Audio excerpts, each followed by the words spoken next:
Thank you very much, Andrew. For more, we're pleased to be joined by Congressman Gregory Meeks, Democrat of New York. Congressman, nice talking to you again.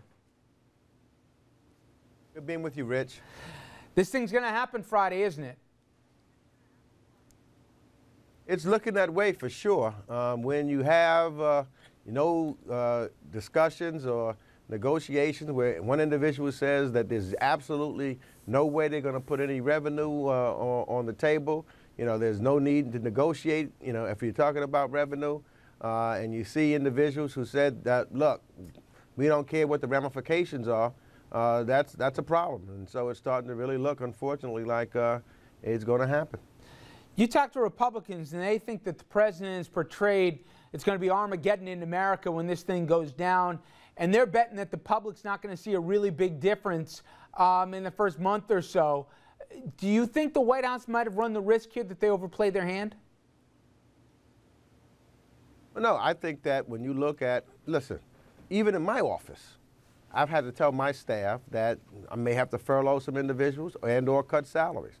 So when you talk about there's but so much that you can do with the FAA, if you have to furlough or cut salaries or stop contracts, that means it's going to cause lines. And anybody that you talk to from the travel industry, I looked at various talk shows this morning, people that's not involved in politics at all, but they will say that if in fact you have to cut back on TSA agents, or if you have to cut back on individuals who help guide the planes in, that's going to cause a backup. That's just the way it is. When you look at the limitations you have with reference to defense spending, where across-the-board cuts, it just doesn't make sense, to be quite honest with you.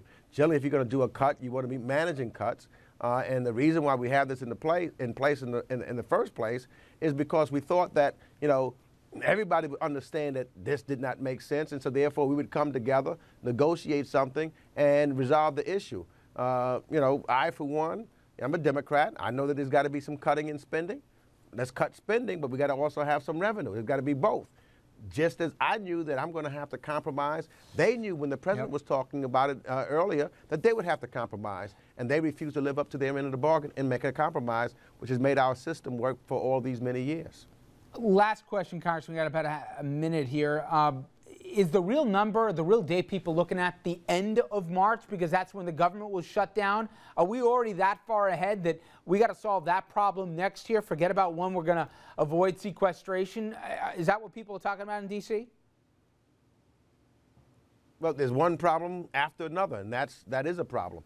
I'm one who favors to get a big deal. When the president in the last Congress tried to do a big deal, it was the speaker who couldn't get it through his conference. What we should do is, not do the little Band-Aid approach where you're taking the Band-Aid off little by little. That hurts. Let's just snatch it off. The way you snatch it off is doing a big deal, where we're doing a lot of cuts, but we also have revenue that's coming in, where all Americans are sharing and participating in some of the pain, but they also, whatever gain, they all will share in that also. And so I signed on with the number of other Democrats who said, let's do a big deal. And I would hope that the other side would want to do the same thing. We will see. Congressman, I appreciate a few minutes. Good luck this week. Thank you very much.